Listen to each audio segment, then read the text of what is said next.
Іргетасы 1957 жылы қаланған Қарақай ауылдық округінің жалпы жер көлемі 7939 гектар болса, оның 6858 гектары суармалы егістік жер, ал 1081 гектары округтегі елді мекен шегіндегі жер болып табылады.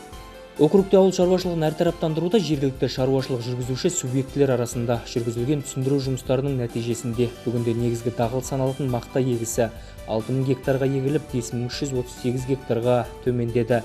Бұл шаруалардың көкөніспен бақша, жемшөптік және басқа да ауыл шаруашылығы дақылдарын егуге толығымен бет бұрғандығын көрсетеді.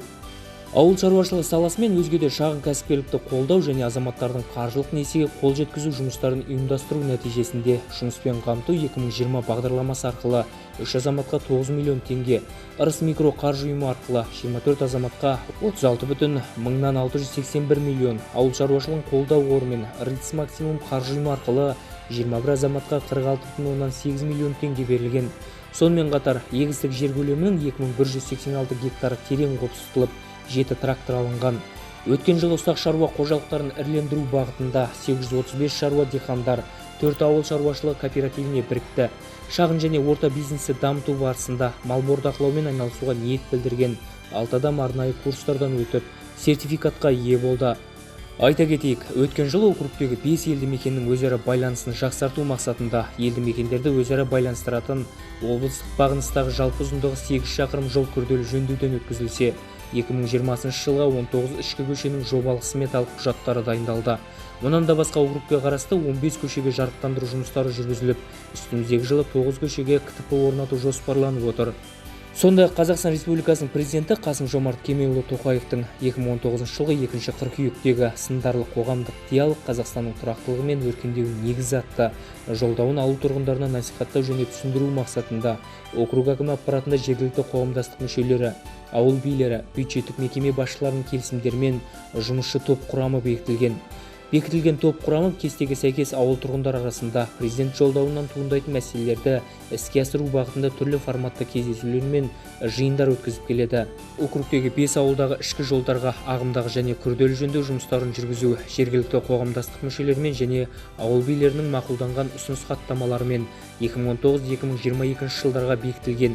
Сонымен қатар ауыл тұрғындарын табиғи газбен қамтамасыз ету мәселесі Кетебай ауылының жаңа құрылыс көшесінен бөлек бар ауылда өз шешімін тапқан.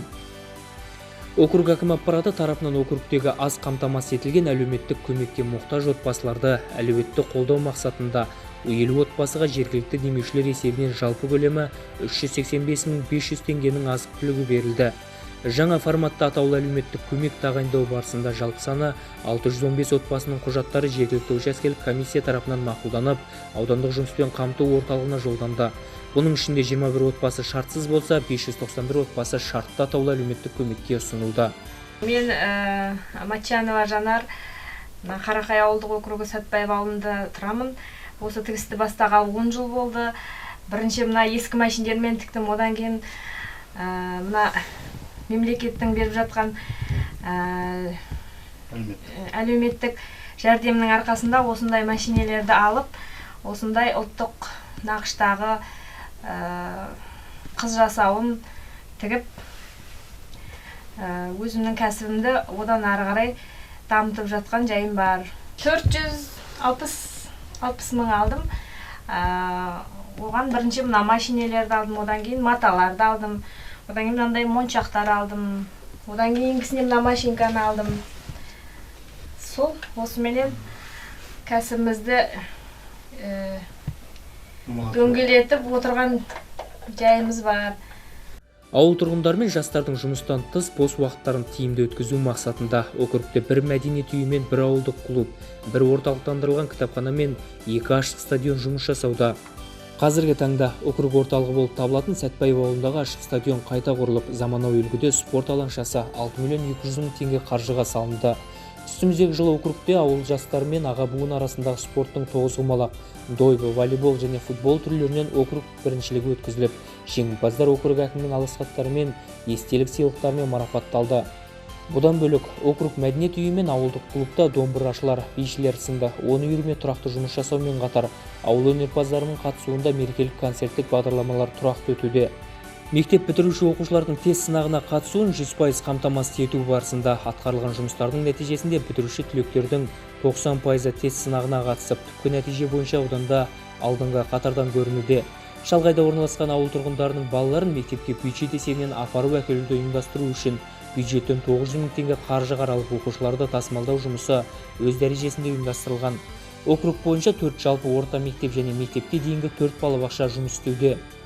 Алдағы уақытта округке инвестиция тарту арқылы жаңа жұмыс орындарын ашу, мал шаруашылығы саласы мен шағын және орта кәсіпкерлікті жандандыру, округтегі тік дренаждардың қысқы және көктемгі мезгілдерде тұрақты іске қосылуына қолдау көрсету бағыттарында ұйымдастыру түсіндіру жұмыстары жүргізіле беретін болады.